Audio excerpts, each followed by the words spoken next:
जी मेरा नाम शहरोज़ काशिफ़ है। मेरी उम्र 17 साल है। लाहौर से मेरा ताल्लुक़ है और मैं जो है वो एक यंग क्लाइंबर हूँ पाकिस्तान। ब्रॉड पीक का ख़्याल ऐसे है कि 2014 में जो है वो K2 बेस कैंप गया सबसे पहले, तो वहाँ पे जो है वो ब्रॉड पीक देखी और काफ़ी इंस्पायर हुआ उससे कि यार ये कैसी पीक है जिसका टॉप एक ब्रॉड है। मतलब ब्रॉड पीक एक बड़ा देखा जाए ना तो एक बहुत यूनिक नाम है ब्रॉड पीक।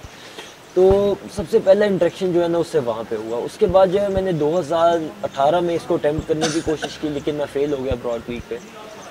और उसके बाद जो है वो 2019 में जो है वो मैंने ब्रॉड पीक को सक्सेसफुल सबमिट किया। सबसे पहले टॉप पे पहुँच के जो है मैंने सजदा शुक्र अदा किया अल्लाह ताला की मेहरबानी और उनकी रज़ा के बगैर ऐसा मुमकिन नहीं था।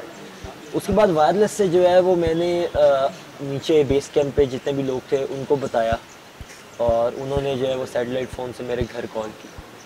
तो वहाँ पे जो है एक अजीब सी सेंस ऑफ अचीवमेंट थी, शायद मैं इधर ना वो बयान कर सकूँ, लेकिन वो ऐसी सेंस ऑफ अचीवमेंट कि इतनी मुश्किलात, इतना सब कुछ करने के बाद मैं उस पॉइंट पे खड़ा हुआ था। मैं अपने आप को इतना लकी फ़ील कर रहा था उस वक़्त कि दुनिया में करोड़ों लोग हैं, अरबों लोग हैं, लेकिन जो है अल्लाह ताला ने मुझे उनमें से ऐसा मुकाम देखने के लिए जो है वो सिलेक्ट किया। तो I was feeling my self lucky.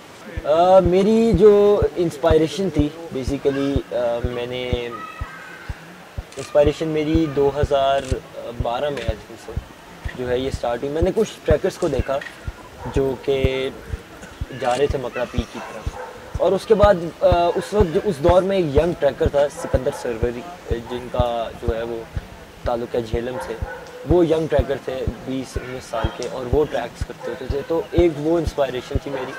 और इन क्लाइंबिंग जो मेरी इंस्पायरेशन थी वो थी टॉमिक सर टॉमिक, जिनकी नांगा पर्वत पे डेथ हो गई थी पिछले साल। मैं उनको यही पैगाम देना चाहूँगा कि instead of bike riding, games, drug addiction, आप लोग जो है वो एक हेल्दी एक्टिविटी की तरफ आए। और ये हेल्दी एक्टिविटी जो है ना उस एक्टिविटी जिसमें आपका, आपके मुल्क का नाम और आपके माँ बाप का नाम रोशन हो, और जिसमें आप फिज़िकली हमेशा फिट रहें और हमेशा कॉन्फिडेंट रहें। आप कभी हार ना माने, जिस चीज़ की ठाने वो करके रहें। और अल्लाह ताला जो है, अल्लाह ताला ने आपको मेहनत और कोशिश दी है, कामयाबी वो देता है। तो आप जो है वो मेहनत कोशिश करें, अल्लाह ताला आपको कामयाबी ज़रूर देगा।